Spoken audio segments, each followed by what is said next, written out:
వాగర్థావివ సంపృక్తౌ వాగర్థ ప్రతిపత్తయే జగతః పితరౌ వందే పార్వతీ పరమేశ్వరౌ. భజే శ్రీచక్రమధ్యస్థాం దక్షిణోత్తరయోః సదా శ్యామావార్తాళి సంసేవ్యాం భవానీం లలితాంబికాం. నమో మహద్భ్యో ఋషిభ్యో గురుభ్యో నమః. అమ్మని ధ్యానం చేస్తూ ఆ తాదాత్మ్య స్థితికి వెళ్ళిపోతే ఆ యోగి సిద్ధస్థితిలో పొందే ఆనందం ఎంత ఉంటుందో తెలుసా?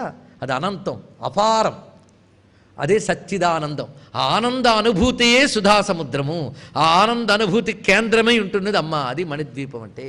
ఇక్కడ అన్నీ అలా తెలుసుకోవాలి. మణి అంటే అర్థం స్వయం ప్రకాశము. అంతేగాని మనం చెప్పుకున్న మణులని కాదు, స్వయం ప్రకాశం. మనది మట్టి ద్వీపం, అమ్మవారిది మణిద్వీపం. ఇది కనిపించాలంటే పగల సూర్యుడు ఉండాలి, రాత్రి చంద్రుడు ఉండాలి. ఇద్దరు లేకపోతే మనకు లైట్లు ఉండాలి. కానీ అమ్మవారి లోకానికి ఏ వెలుగులు అక్కర్లేదు. అది తనంత తానే ప్రకాశిస్తుంది. తనంత తానే ప్రకాశించే లక్షణం ఉన్నది కనుక మణిద్వీపం. పూర్వం కోటల్లో దీపాలు ఉండేవి కాబట్టి మణులు పెట్టేవారట. వీడు మణిదీపాలు అంటారు. రాత్రి అయ్యేటప్పటికి వాటి వెలుగే మొత్తం వ్యాపిస్తుంది. స్వయం ప్రకాశక లక్షణం కలిగినది అని అర్థం. అందుకే యద్గత్వా ననివర్తంతే తద్ధామ పరమం మమ అని భగవద్గీతలో స్వామి చెప్పినట్లుగా న తద్భాసయితే సూర్య న శశాంకో న పావకః అని వర్ణించారు కదా అక్కడ. అలాగే నతత్ర సూర్యోభాతి న చంద్ర తారకం నేమా విద్యతో భాంతి కుతోయమగ్ని. ఉపనిషత్తులు చెప్పినట్లుగా సూర్యచంద్రాదుల అవసరం లేకుండా స్వయముగా ప్రకాశించే ద్వీపం మణిద్వీపం. కనుక అమృత సముద్రం అంటే ఆనంద లక్షణం, మణిద్వీపం అంటే స్వయం ప్రకాశక జ్ఞాన లక్షణం. ఈ జ్ఞానానందములకు కేంద్రమై ఉన్నటువంటి తల్లి అమ్మవారు. ఇది మణిద్వీపమునగా అర్థం చేసుకోవాల్సినది జ్ఞానపరంగా. అందుకు సుధాసాగర మధ్యస్థ అక్కడుందండి ఈ తల్లి. పైగా సుధా అంటే సృష్టి ధారయతే ఇది సుధా. ఈ సృష్టినంతటి ధరించే శక్తి దానికి ఉందిట. మొత్తం ప్రపంచానికి అది కేంద్రం కనుక సుధాసాగర మధ్యంలో ఉన్నటువంటి తల్లి. ఇంతవరకు మనకి శ్రీమన్నగర వర్ణన పూర్తయిపోయింది. ఇప్పుడు ఆ తల్లికి పేరు ఇందాక చెప్పారు కదండి, శివ అని. అది ఎప్పుడు ఆవిడకు ఉండే పేరండి. ఇప్పుడు మేము సింహాసనం మీద కూర్చోబెట్టి ఒక పేరు పెడుతున్నామన్నారు బ్రహ్మగారు. పేరు పెడుతున్నట్ట. ఏమని పేరు పెట్టాలని ఆలోచించారు. ఆ దేవతలను అడిగారు, మీకేమైనా కోరికలు ఉన్నాయా అని అడిగారట బ్రహ్మగారు. అబ్బే కోరికలు లేవని. మర్చిపోయారా? బండాసురుడు నాశనం ఇవన్నీ కదా మన లక్ష్యం అంటే అవన్నీ మర్చిపోయాం. ఎలాగూ అమ్మ చూపులు మా మీద సోకగానే అసలు కోరికలన్నీ తీరిపోయాయి. అన్ని కోరికలు తీరిపోవడం అంటే సామాన్యం కాదు, అది పరిపూర్ణమైన ఆనందం. ఆ స్థితి అమ్మ చూపుతో ఇచ్చిందండి వాళ్ళకి. వాళ్ళ సర్వము విస్మృతిలోకి వెళ్ళి అఖండ ఆనందంలో ఉండిపోయారు. అందుకే మాకు ఏ కోరిక లేదన్నారు. ఓహో ఇలాంటి స్థితి మీకు ఎప్పుడు వచ్చింది అన్నారు బ్రహ్మగారు. అదిగో ఆవిడ చూసింది వచ్చిందన్నారు. అమ్మా నీ కన్ను ఒక్కసారి సోకితే అసలు అన్ని కోరికలు తీరిపోతాయి గనక నీకు ఇప్పుడు పేరు పెడుతున్నాను కామాక్షి అని పేరండి. ఇక్కడ అది కామాక్షి. అమ్మ చూపులు పడితేనే అన్ని కోరికలు తీరిపోతున్నాయి. కామాక్షి అంటే అర్థం ఏంటండి? కామదాయిని పక్కన చెప్పాడు. అన్ని కోరికల్ని తీర్చే తల్లి, అన్ని కోరికలు తీర్చుతుంది కామాక్షి కామదాయిని. అంతేకాదు ఆ కూర్చున్న కామాక్షికున్న విశేషం చూడండి. 3 కన్నులు ఆ తల్లికి. ఈ 3 కన్నులతో ప్రపంచం నడుపుతోంది ఆవిడ. అయితే ప్రపంచాన్ని నడపడం అంటే ప్రపంచంలో 3 పనులు ఉంటాయి: సృష్టి, స్థితి, లయ. ఆమె 3 కన్నుల్లోంచి ఒక కంటిలోంచి బ్రహ్మ సరస్వతి, ఇంకో కంటిలోంచి విష్ణువు లక్ష్మి, ఆ పాలనేత్రం నుంచి ఉమామహేశ్వర 3 వచ్చేట వెలికి. అంటే సృష్టి స్థితి లయలు 3 కన్నుల్లోంచి వెలికొచ్చాయి. సృష్టి స్థితి లయలు చేసే బ్రహ్మ విష్ణు రుద్రశక్తులకి మూలం ఆమె నేత్రములు, అందులోంచి వచ్చేట. అందుకు బ్రహ్మ విష్ణు రుద్ర సృష్టి స్థితి లయ ఈ 3ంటికి 3 అక్షరాలు ఉన్నాయండి. కా ఆ మ. కా అంటే బ్రహ్మవాచి, ఇది సృష్టిని తెలియజేస్తుంది. ఆ విష్ణువాచి, మ రుద్రవాచి. కా ఆ మ ఈ 3 ఎవరి అక్షిలోంచి వచ్చాయో ఆవిడ కామాక్షి. ఇది గొప్ప మాట చూపిస్తున్నాడు ఇక్కడ. అందుకే సృష్టి స్థితిలో 3ంటికి మూలమైన నేత్రములతో కూర్చున్న తల్లి. అప్పుడు ఆ తల్లిని అందరూ స్తోత్రం చేశారు. మరి పట్టాభిషేకం జరగగానే స్తోత్రాలు చేయాలి కదండి. అందరూ స్తోత్రం చేస్తున్నారు అమ్మవారిని. ఇక్కడ ఒక భాగం పూర్తయింది మనకి లలితా శాస్త్రంలో. అప్పుడు అందరూ స్తోత్రాలు చేస్తున్నారు. స్తోత్రాలు చేసిన వాళ్ళు ఎవరో చూడండి. దేవర్షి గణ సంఘాత స్తూయమానాత్మ వైభవ. అమ్మవారి యొక్క ఆత్మవైభవం. ఆత్మవైభవం అంటే తన యొక్క వైభవం. అమ్మవారి నుంచి చెప్పాలి కనుక తన యొక్క వైభవాన్ని దేవర్షిగణ సమూహములు స్తోత్రం చేస్తూ ఉన్నారు. ఇక్కడ ఆత్మవైభవ అనే మాట చాలా అద్భుతం అండి. ఆత్మ యొక్క వైభవమే ప్రపంచం, ఆ ఆత్మ అమ్మవారు. అది చూపించడం మరొక అర్థం. సరే, ఆత్మస్వరూపమైనటువంటి అమ్మవారి యొక్క వైభవాన్ని స్తుతిస్తున్నది ఎవరు? ఆ స్తోత్రం చేస్తున్న వాళ్ళు ప్రధానంగా 2 గణములు, దేవ ఋషి గణములు. అంటే దేవతలు ఋషులు వీళ్ళే అమ్మవారిని తెలుసుకోగలరు, ఇంకెవరు తెలుసుకోలేరు. దైవీ గుణం ఉండాలి, ఋష్యత్వం ఉండాలి. ఈ రెండూ ఉన్న వాళ్ళనే భగవంతుడిని తెలుసుకోగలరు, మిగిలిన వాళ్ళు తెలుసుకోలేరు. ఇది తెలుసుకోండి. దైవీ గుణము, ఋష్యత్వం. ఋష్యత్వం అంటే అతీంద్రియ దర్శన శక్తి ఉన్నవాడిని ఋషి అంటారు. ఋషి అంటే ఎవరు? అతీంద్రియ దర్శన శక్తి కలవాడు ఋషి. అలాగే దైవీ గుణములు, భగవద్గీతలో చెప్పిన దైవీ సంపద్ విమోక్షాయ. అందుకే దైవీ గుణములు ఉండాలి, ఋష్యత్వం ఉండాలి. వాళ్ళు మాత్రమే అమ్మవారిని తెలుసుకోగలరు. ఏమి తెలుసుకున్నారో చెప్తారు. అదే స్తోత్రం అంటే. అందుకే దేవ ఋషి గణ సంఘాత, సంఘాతం అంటే సమూహం. దేవర్షి గణ సంఘాత స్తూయమాన్ ఆత్మవిభవ. వాళ్ళందరూ కలిసి స్తోత్రం చేశారు ఇక్కడ. అయితే గణ అంటేనే సమూహం కదా, మరి సంఘాతం ఏమిటండి? అన్ని చిత్రమైనవే. సంఘాతం అంటే ఆ గణము ఈ గణము కలిసి, సంఘాతం అంటే వాళ్ళు వీళ్ళు కలిసిపోయి అని అర్థం. సంఘాత స్తూయమాన్ ఆత్మవిభవ. అమ్మవారిని దేవతలు ఋషులు స్తుతిస్తున్నారు శ్రీమన్నగరంలో. ఇది భావన చేయవలసిన అద్భుతమైన విషయం. ఇంకొక విషయం చూద్దాం. మనలో ఇక్కడ అమ్మవారు ఎలా ఉన్నారు? ఆత్మవైభవ, ఆత్మస్వరూపంగా ఉన్నారుగా. ఆ ఆత్మస్వరూపంగా ఉన్న అమ్మవారిని స్తోత్రం చేయాలి అంటే మన దృష్టి అంతర్ముఖం కావాలి. అంతర్ముఖం కావాలంటే దేవగణం ఋషిగుణం లోపలికి తిరగాలండి. దేవగుణం అంటే ఏంటో చూడండి. దేవగణం అంటే ఇంద్రియ శక్తులు, అలాగే ఋషి అంటే జ్ఞానము, ఆలోచనలు, దర్శన శక్తి. అందుకే ఆలోచనలేమో ఋషిగణములు, ఇంద్రియాలేమో దేవగణములు. ఈ రెండేగా మనకున్నవన్నీ. ఇంద్రియాలన్నీ క్రియ, ఆలోచనలన్నీ జ్ఞాన. జ్ఞానము క్రియలేగా మన బ్రతుకంతా కూడా. కనుకనే మన యొక్క ఇంద్రియ శక్తులు, మన యొక్క ఆలోచనా శక్తులు కలిసి మన లోపల ఆత్మగా ఉన్న అమ్మవారిని స్తోత్రం చేయాలి. ఇది దీనిలో ఉన్నటువంటి ప్రధానమైన భావము. దేవర్షిగణ సంఘాత స్తూయమాన్ ఆత్మవైభవ, ఇది ప్రధానం. ఇంకొక అర్థం మనం పరిశీలించాలి. ఇదంతా సంప్రదాయార్థములే. అమ్మవారిని స్తుతించాలి అంటే కావలసినవేంటి? వాక్కులు. ఈ వాక్కులన్నీ కలిపితే ఎన్నండి? 50. 50లో దేవగణము అంటే అకారం నుంచి అహా వరకు చెప్పే అక్షరములకి దేవగణములని పేరు. కకారం నుంచి చివరి వరకు అహా వరకు, శేషసహా వరకు వీటికి ఋషిగణమని పేరు. దేవ ఋషి ఈ రెండు గణములు. సంఘాత అంటే సంయుక్తాక్షరములని పేరు. సంయుక్తాక్షరం. సంయుక్తాక్షరం అంటే క్ష, ఇలాంటివి సంయుక్తాక్షరాలు. కనుక అక్షరాలు ఈ మూడే. మొట్టమొదట దేవగణం, ఋషిగణం, సంయుక్తాక్షరములు. ఇవి కలుపుకుంటే ఈ అక్షరములన్నీ కలిసి అమ్మవారిని స్తోత్రం చేస్తున్నాయి. అది దేవర్షిగణ సంఘాత స్తూయమాన్ ఆత్మవైభవ. చూడండి, ఒక్కొక్క దానికి ఎన్ని విశేషములు తెలుస్తున్నాయో. కనుక దేవగణ ఋషిగణములు అనగా ఇంద్రియ గణములు, ఆలోచనల గణములు కలిసి స్తుతించుట. ఇది రెండవ అర్థం. మొదటి అర్థం దేవతలు ఋషులు, మూడవ అర్థం అక్షరములు, సంయుక్త అక్షరములు కలిసి స్తుతిస్తూ ఉన్నాయి. ఇది అర్థం. ఇప్పుడు అమ్మవారు ఎందుకు వచ్చారో ఆ పనికి బయలుదేరారండి. ఎందుకు వచ్చారు? భండాసుర సంహారం కోసం వచ్చారు కదా, దాని కాబట్టి బయలుదేరుతున్నారండి. ఇక్కడ నుంచి కథ మొదలవుతుంది. ఇంతవరకు మనకి అమ్మవారి రూపం అయిపోయింది, పట్టాభిషేకం అయిపోయింది, దేవతలందరూ ఆనందించారు, స్తోత్రం చేస్తున్నారు. ఈ లోపలికి సంఘటన జరిగిందండి. ఈ దేవతలందరూ ఆనందంగా మాకేం కోరిక లేదు, ఏం కోరిక లేదు అన్నారు కదా. నారదుల వారు బయలుదేరారు తిన్నగా. వీళ్ళ పని బాగుంది. అసలు వీళ్ళకేమో అమ్మవారి నుంచి వచ్చిన శరీరాలు భలేగా ఉన్నాయి, పుష్టిగా ఉన్నారు, చక్కగా శ్రీమన్నగరంలో సెటిల్ అయిపోయారు. వీళ్ళకి బాగానే ఉంది. కానీ లోకాలన్నీ భండాసురుడి బాధతో పీడింపబడుతూ ఉన్నాయే. అందుకోసం కదా అమ్మవారిని పిలిచారు. ఇలా మర్చిపోతే ఎలాగా అని నారదుల వారు తిన్నగా వెళ్ళి అమ్మవారిని ప్రార్థన చేసేట. అమ్మ కామాక్షి, చాలా సంతోషంగా నీదేమైనా బాగుందా అని అడిగట. ఏమిటి ఆయన అంటే, ఈ దేవతలందరూ ఇక్కడికి వచ్చి కూర్చుండిపోయారు, నువ్వు వీళ్ళని అనుగ్రహిస్తూ కూర్చున్నావు. కానీ అట భండాసురుడి బాధలకి తాళలేక ముల్లోకాలు పాడి ఉన్నాయి. అందుకు వాటిని కాపాడవలసినటువంటి బాధ్యత వీళ్ళది. వీళ్ళకి శక్తి రాగానే సర్వశక్తి స్వరూపుడిని ధ్యాసలో పడి వీళ్ళు మర్చిపోయారు. ఇది నిజంగా గొప్ప విషయమేనండి. ఆయన గుర్తు చేసేట. అప్పుడు ఆవిడ అన్నది, కాసేపు వీళ్ళందరినీ ఆనందంగా ఇక్కడ ఉంచాను, కానీ భండాసుర సంహారం చేయడం నాకు ఉద్దేశం నాయన, నాకు అన్నీ గుర్తున్నాయి. నువ్వు కూడా లోకం గురించి ఆలోచించగలక నీకు ఆశీర్వచనం ఇస్తున్నాను, నేను బయలుదేరుతున్నాను యుద్ధానికి అందండి. ఆవిడ లేచింది, బయలుదేరింది. అట భండాసురుడికి పెద్ద రాజధాని, శూన్యక పట్టణం. వాడికి ఇద్దరున్నారు అన్నదమ్ములు, విశుక్రుడు, విషంగుడు. వాడి చెల్లెలి పేరు ధూమిక. మేనల్లుళ్ళు ఉన్నట్టు మొత్తం 10 మంది. ఎంత పరివారమో, వాళ్ళందరూ అక్కడ ఉన్నారు. వాడి సైన్యాధ్యక్షుడి పేరు కుటిలాక్షుడు. ఎంత బాగుందో చూడండి. కుటిలాక్షుడు అంటే వంకర చూపుగాడని అర్థం. పేర్లే భలే ఉన్నాయి. మొత్తం రాక్షస సేనకి వాడు అధ్యక్షుడు. సేనాధ్యక్షుడు సేనని ఎలా నడుపుతాడు? ఎలా నడుపుతాడు వాడి పేరే చెప్పింది. కుటిలాక్షుడు, వంకర చూపుగాడు, అంటే వంకర ఆలోచనలు అనమాట వాడికి. కనుక వాడు రాక్షస్యాలన్నీ వంకర బుద్ధులతోనే నడుస్తుంటాయి. అందుకు వాళ్ళ సైన్యం అలా ఉంది.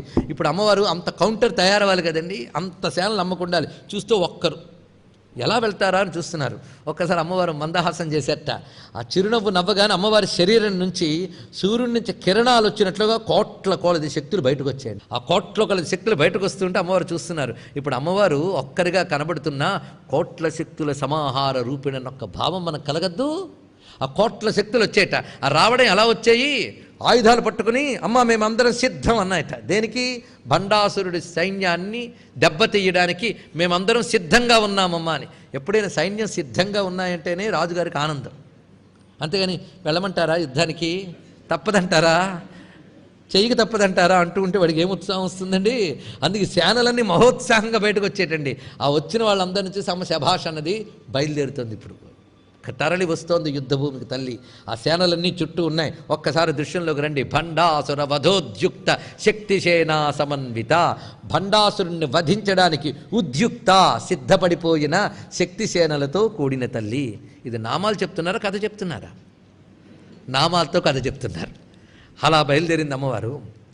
అప్పుడు అమ్మవారికి ప్రధానంగా ఉన్న శక్తులు చూడండి, ఇటు అటు ఇద్దరు తయారైపోయారు. అమ్మవారికి ప్రధానంగా ఉన్న శక్తులు చూడండి, ఇటు అటు ఇద్దరు తయారైపోయారు. ఒకరు అమ్మవారి యొక్క అంకుశం నుంచి ఒక దేవత పుట్టింది.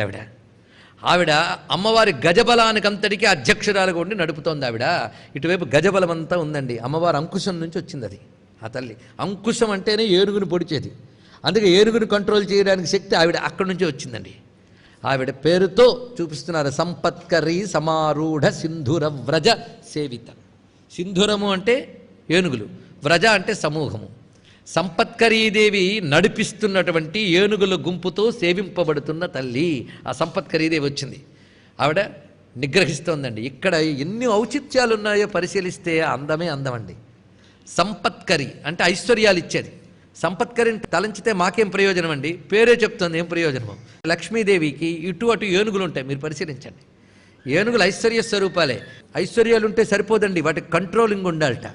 అందుకే ఐశ్వర్యాన్ని కంట్రోల్ చేస్తూ సంపత్కరీ దేవత ఉన్నది. కంట్రోల్ రెండు రకాలు. ఒకటి కావలసినవి ఇవ్వడానికి కంట్రోల్ ఉండాలి, అక్కర్లేని పక్కకు తీయడానికి కంట్రోల్ ఉండాలి. లేకపోతే మహాప్రమాదం. కంట్రోల్ లేకపోతే సృష్టిలో ఏదైనా ప్రమాదమే.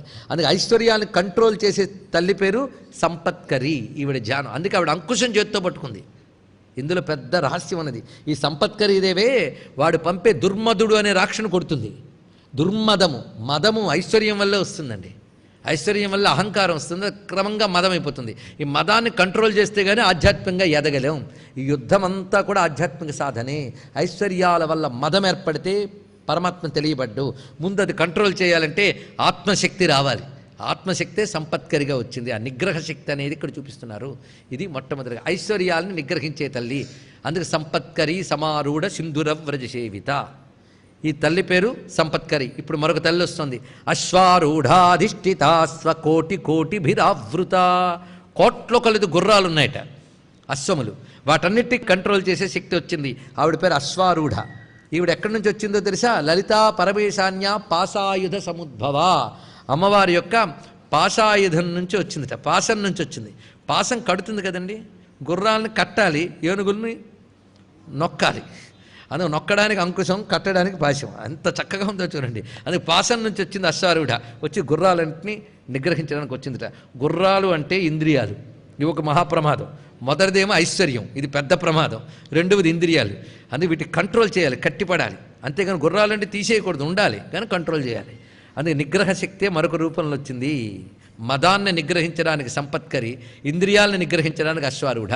ముందు ఈ రెండు జరిగితేనే కానీ దుష్టశక్తుల నాశనం జరగదు, పరాశక్తి అనుగ్రహం లభించదు. అది ఇక్కడ చూపిస్తున్నాడు. ఆ రెండు జరగాలన్నా అమ్మ కృప కావాలి. అందుకే అమ్మ కృప వల్లనే ఆ రెండింటి నుంచే ఇవి వచ్చాయి చూడండి. అందుకే ఎప్పుడైనా పాశాంకుశాన్ని ధ్యానించితే మనకు తెలుసుకోవాల్సింది ఏంటంటే ఈ రెండింటి వల్ల మనకు నిగ్రహ శక్తి ఆధ్యాత్మిక సాధనలో మొదటి మెట్టు. ఇది తెలుసుకోవాల్సినది. అందుకు ఆ భవ్యమైనటువంటి అశ్వారూఢ వచ్చి నడుపుతోందండి ఇక్కడ అశ్వారూఢాదేవిని సంపత్కరిని ఇద్దరిని తలంచుకున్నాం. ఈ తల్లుల అనుగ్రహం మనకు లభించుగాక. అశ్వారూఢని ధ్యానిస్తే ప్రయోజనం ఏంటో చెప్తారు చూడండి. అశ్వారూఢ ధ్యానం ఏంటంటే ఏహి అని భావన చేస్తారు. అశ్వారూఢని ఏహ్యేహి అంటే తొందరగా రామ్మా అని అర్థం. అశ్వారూఢ ధ్యానం చేస్తేట సిద్ధి చాలా తొందరగా ఇస్తుంది. మంత్రసిద్ధి కానీ సాధన కానీ పొందాల్సింది కానీ తొందరగా ఇస్తుంది అశ్వారూఢ. అలాగే సంపత్కరి కూడా మన సాధనకి సంపద లేదే అనిపిస్తే కావలసినవి ఇస్తుంది, కానీ ఆ సంపద వల్ల మనం మదం ఎక్కకుండా కాపాడుతుంది. మళ్ళీ అందుకే ఐశ్వర్యాలు ఇవ్వు తల్లి, దాంతో మదించకుండా కాపాడు తల్లి. చూడండి ఎంత అవసరం ఈ రెండు కూడా మనకి. అందుకే వీళ్ళిద్దరిని మనం చాలా ప్రధానంగా చెప్పుకోవాలి. ఈ తల్లి అశ్వారూఢ కురుండు అనే రాక్షుడిని సంహరించింది. మొత్తానికి ఇద్దరు తల్లుల్ని మనం ధ్యానం చేసుకుందాం. ఈ ఇద్దరు పక్కపక్కన ఉన్నట్ట.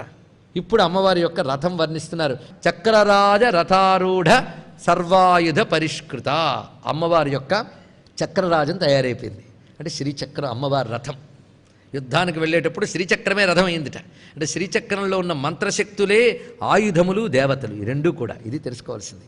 మొత్తం శ్రీచక్రంలో నవ ఆవరణల్లో ఒక్కొక్క ఆవరణలో ఎంతమంది దేవతలు ఉంటారు? అదే ఖడ్గమాలు కదా. మొత్తం ఆ దేవతలందరూ వాళ్ళ చేతుల్లో ఆయుధాలు. ఇవే ఇక్కడ సర్వాయుధ అంటే.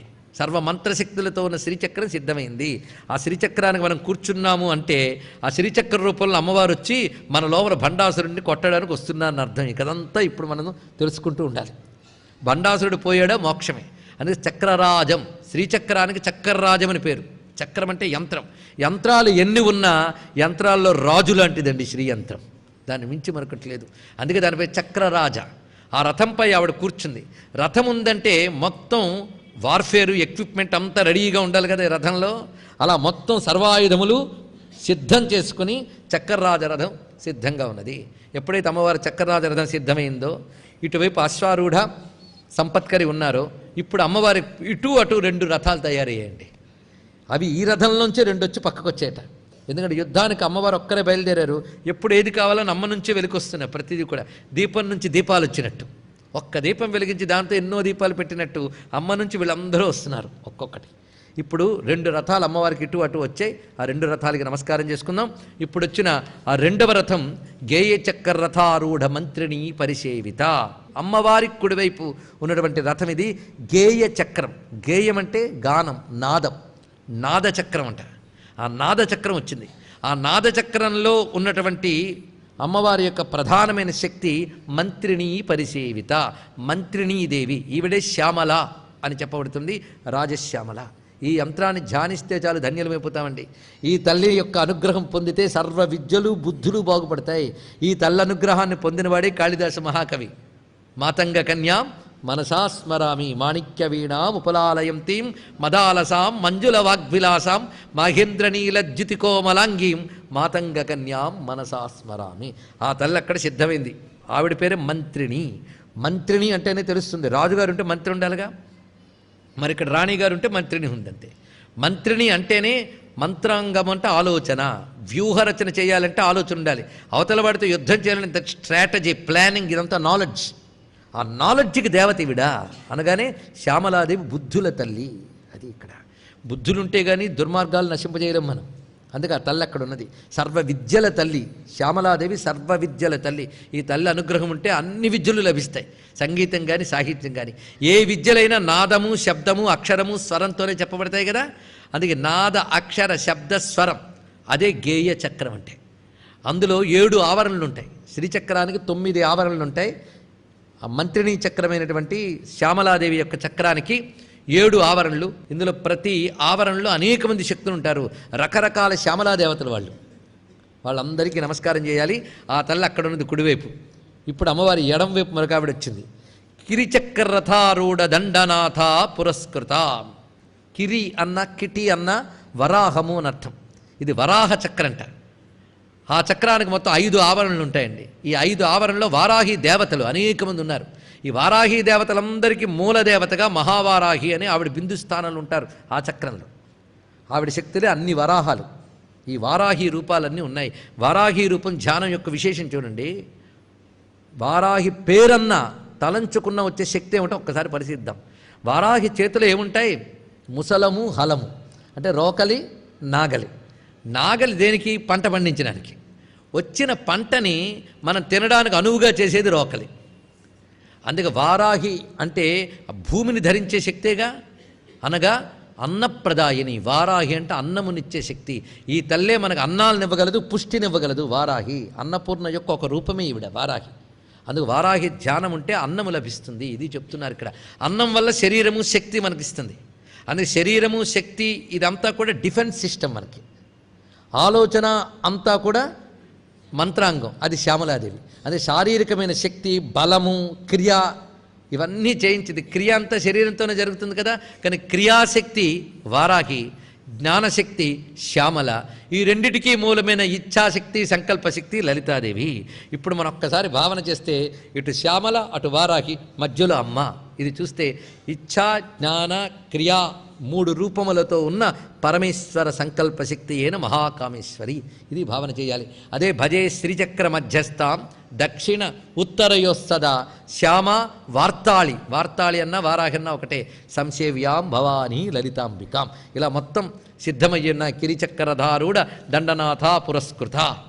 ఇప్పుడు సంపత్కరి, అశ్వారూఢ వీళ్ళు మొత్తం అమ్మవారు యుద్ధానికి వెళ్ళడానికి రథాలు సిద్ధం, ప్రధానమైన నాయికలు సిద్ధం, చుట్టూ శక్తిసేనలు సిద్ధం. ఇంకా యుద్ధం. అమ్మవారు బయలుదేరుతున్నారు. యుద్ధం ప్రారంభమైంది. ఆ యుద్ధం ఎలా జరిగింది, భండాసురుడు ఎలా సంహరింపబడ్డాడు, అది అద్భుతం. అది అమ్మవారు చేసిన లీల. అంటే మనం ఇందులో లలితానామాల్లో రూపవైభవం అయిపోయింది, లీలా వైభవంలో ఉన్నాం ప్రస్తుతం. కానీ రూపవైభవ లీలా వైభవాల్లోనే మంత్రవైభవ తత్వవైభవాలు కూడా చెప్పుకుంటున్నాం, యోగ వైభవం కూడా చెప్పుకుంటున్నాం. 5 వైభవాలతో లలితా సహస్ర భాష్యం మనకు జరుగుతోంది ఎక్కడికక్కడ. అందుకు ఈ కథని ఆస్వాదించడం ఒక ఉపాసన. అమ్మవారు చేసే భండాసుర సంహార గాథ యొక్క పరమార్థం ఏంటో తెలుసా? అది చదువుతూ ఉంటే మనకి అమ్మవారు ఒక్కొక్క శక్తితో రావడం, ఒక్కొక్క రాక్షను కొట్టడం. దీని ఉద్దేశం ఏంటంటే అమ్మవారి సాధన చేస్తూ ఉంటే ఆ శక్తి మనలో జాగృతం అవుతూ మనలో ఒక్కొక్క దుష్టశక్తిని తొలగించి తొలగించి తొలగించి చిట్ట చివరికి పరాశక్తిగా మిగిలి అనుగ్రహించడమే భండాసుర సంహార కథలో ఉన్న పరమార్థము. యుద్ధానికి సిద్ధంగా కూర్చున్నటువంటి శ్రీచక్రంలో ఉన్న తల్లి అటు ఇటు శ్యామల వారాహి, అటువైపు ఇటువైపు సంపత్కరి, అశ్వారూఢ, మొత్తం శక్తిసేనలు. వీటన్నిటి మధ్య శ్రీచక్రపు బిందువు మీద చిరునవ్వులు చిందిస్తూ ఆ మహాకామేశ్వరుని యొక్క అంకమునందు కూర్చున్న ఆ లలితా పరమేశ్వరి శ్రీమద్ రాజరాజేశ్వరి పరాభట్టారిక మహాకామేశ్వరి త్రిపుర సుందరికి జై అని జయ జయధ్వానాలు చేస్తున్నారు శక్తిసేనలు.